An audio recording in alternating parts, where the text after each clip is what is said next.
জোড়াসাঁকোর স্তম্ভ খিলানেও এক সময় ধসে যাবে বালি, ধরে যাবে লোনা।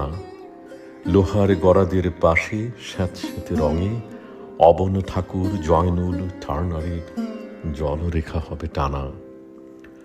ধূপ চন্দনের মাতাল সমীরণে কালি কাগজের ধুলো সৌরভ, প্রাচীন আসবাবের নিবিড় সুবাস ছেপে ঠাকুর বাড়ির গলিতে সুগন্ধি খোঁয়ারি ভেঙে উঠবে ভেসে তাড়িয়ে ওঠা কাঁঠালের মুতি, আমের আঁঠির মিঠে পচা বাঁশ, আর মাছের কাঁটার পাশে বেড়ালের মরণোত্তর প্রীতি।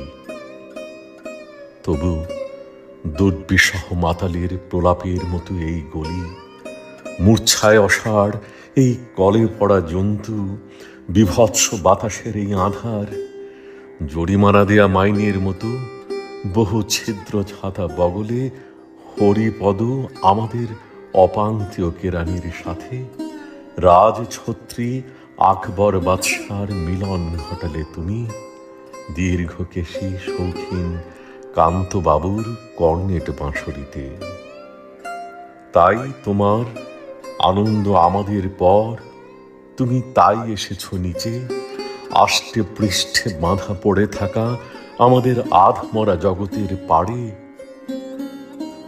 তবু যেখানে দূর থেকে ভেসে আসে ধলেশ্বরীর তীর থেকে অনাদিকালের বিরহ বেদনার সুর, সিন্ধু বারুমার হঠাৎ সন্ধ্যায় গোপীকান্ত গোসাই যেন আমাদের এই মন রসসিক্ত থাকে সমস্ত আকাশ জুড়ে।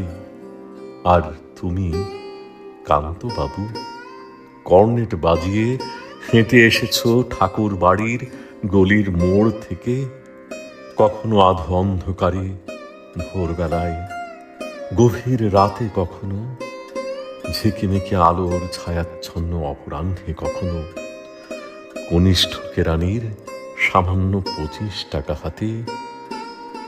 তবু চির নূতনের দেয়া তোমারই ডাক, সেই 25 হয়েছে অমর তোমার জন্মতিথিতে, আমাদের সবার 25শে বৈশাখ।